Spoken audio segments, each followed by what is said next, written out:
My name is Zakir Muhammad, and you are listening to the Living Legacy Podcast. This weekly podcast features women of purpose sharing stories of resilience. They are wives, artists, entrepreneurs, they run businesses, and here they will share their stories of how they overcame obstacles and how they're juggling it all. If you're ready to learn about professionalism, entrepreneurship, business, travel, life, and love, you're in the right place. You will hear real and raw stories of survival. Now it's your turn to be inspired to step outside of your own comfort zone. I am a cancer survivor, brand cultivating strategist, world traveler, and a professional photographer. I'm your host of the Living Legacy Podcast. Let's get into it. Today's episode is all about imposter syndrome. Imposter syndrome is all about self-doubt and the feeling of overriding any feelings of success. This episode is me sharing about that experience. This is more popular and more common in women, and it's even linked to being a perfectionist. No matter how successful we women are, sometimes it's hard for us to internalize our accomplishments. Therefore, imposter syndrome kicks in. No matter how high achieving and highly successful we are, imposter syndrome doesn't equate with low self-esteem or lack of confidence. We could have the highest confidence, the highest self-esteem, and still think maybe we're just not good enough. If you've listened to previous Living Legacy podcast episodes, you will hear how I've talked about all the amazing things that I've done, that I've accomplished, that I've started, all of the places that I've went to, all of the amazing people that I've gotten the pleasure of working with. However, still to this day, there are moments where I'm not quite sure about myself, in a way, about my successes. So I want to tell a story about the time in 2018.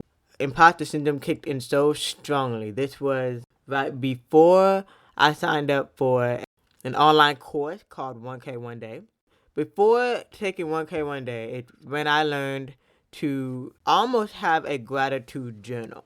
So I'd have to write out, if not on a daily basis or weekly basis, then a monthly or even bi-weekly basis, regularly basically, to write out what I'm grateful for and what I have accomplished today. And that has been the tool for helping me to beat imposter syndrome during a season where it's hard. You know, a lot of entrepreneurs have a lot of sales going on at this time of year, and most of the time I didn't have that. A lot of other entrepreneurs already had their courses up and running during a time that's normally considered slow season, right before the tax season starts. And I wasn't finished with mine. Early in 2018, imposter syndrome kicked in so strongly. I had just moved back from doing 6 months of trial and error as an entrepreneur and businesswoman in my hometown of Fort Lauderdale, Florida. Everyone was traveling. I missed traveling. I hadn't traveled to more places. And then people were either also happily conceiving and being impregnated, and I, have known that I've always wanted to have 3 kids, but we don't even have one yet. So anything where I kind of feel myself in comparison to, or any experiences. I say, for example, some people are achieving or doing the thing that I want to do in the music industry, but I have not done yet. So I literally had to unfollow. Well, first I just completely removed the social media apps from my phone. This was okay because this was the point where I literally had 0 social media clients. When I'm a brand cultivating strategist, the most I've managed was 5 small businesses at one time. So at this point, I had 0 social media clients at all. So I could just completely remove the social media app from my phone. But then at one point, I did, have to come back around to Instagram. One, to support my best friend as she launched her entrepreneur hustles. And then once I did start becoming a consultant again. So Instagram life can really be falsified and curated, and I was just completely sucked into it. I'm a foodie, so I love being able to eat out and have delicious food. I love 3, 4, and 5-star restaurants. I was blessed to be able to experience those. Not only was I trying to add more space to my phone for other stuff, I needed to remove the feelings of imposter syndrome, and a lot of that reoccurred when I would scroll back and see delicious meals that I've had the pleasure of eating and tasting and enjoying, the work of chef that I have the pleasure of enjoying. So in order for me to kind of be more vulnerable, move forward, and not let imposter syndrome get in the way of my successes and what I want to do, I have to, go back to the beginning, right? I have to remember of who is the best version of Zakir. At what phase have I seen the best version of Zakir, right? Have I seen the best version of myself? Between that and just learning how to fully start using a vision board. For the longest time, I would collect magazines, I would read them, and then toss them aside because I know I wanted to use them later on for scrapbooking, for vision boarding, and then just procrastinated. Finally, in 2018, Whitney, you'll learn about her in the previous episode. We finally took a road trip to someone who was having a vision board party with a few other women who have gotten together from a Facebook group, and she had a vision board party at her home, and that was the lift off for me. If I ever feel imposter syndrome kicking in, if I ever feel I don't know what I'm talking about, if I ever feel that I'm not good enough, I would either look at my vision board to see that I have ways to go and that there's more of a purpose, or I would just simply write out the good thing that happened that week, that month, the goals that I did accomplish. And then last but not least, of course, I am a God girl, so depending on the power of prayer and writing in sentences of manifestation. So not just one day I will or I want to do this, but just putting it in future tense. I've learned to do that. Just whatever goals I want to accomplish, when I write it out as SMART goals, S.M.A.R.T. So specific, measurable, attainable, realistic, and timely. That helps with manifesting the goals and dreams that have come into my head to actually not just be dreams, but actually become actionable plans.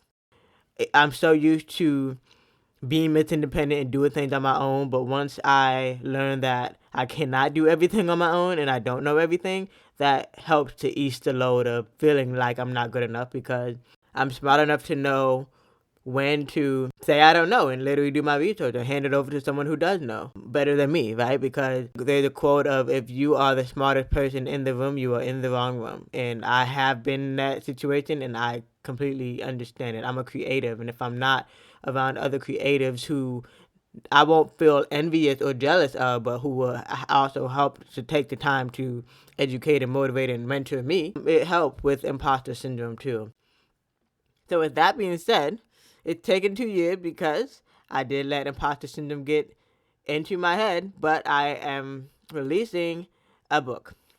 I'm releasing a memoir, and it's called Seeing Life Through a Different Lens. It is currently available on Kindle, and it will be available, the physical copy will be available on my website and on Amazon in December 2019. The book is basically my mom and I sharing stories about overcoming adversity with resilience, as we shared also what we learned from living with nonhereditary bilateral retinoblastoma. So not only does this book help you to gain a better understanding of the rare childhood cancer, it also shines a light on a loving and supportive community. My mom started the blog and ran it successfully, in my opinion, for 2 years, and now we are repurposing most of the content into the book. So the book starts off with alternating storytelling. So it'll start off with the excerpt from her blog about the diagnosis, the surgery, initially losing my hearing, a few of the things that I've touched on in this podcast. And the ones that weren't necessarily with a guest, I've touched on a few of these things, these aspects of my life in the podcast episodes. And now in this book, you get to read the full stories that I don't remember from my early childhood, because honestly my earliest memory is when I was maybe 3 years old, the first few road trips we took. So support your independent author, because I did self-publish, but not necessarily by myself, because I did have a lot of help with editing and with designing and even just to get it on Amazon, because I know nothing about that. Here's to 2020. Here's to fulfilling, how about this? Here's to fulfilling 20 of your goals.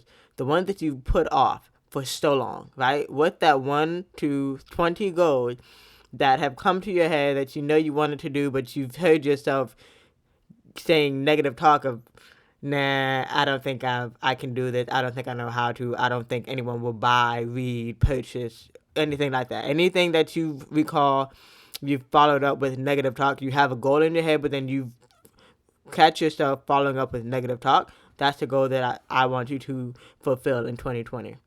Like this podcast, for example. This podcast was delayed due to imposter syndrome. I wondered who's going to listen. What am I going to talk about? And thank goodness, with your help, we are almost at 1,000 listens. So thank you so much to continue helping me to create amazing content for season 3. I can't believe I'm about to say the season 3 of the Living Legacy podcast.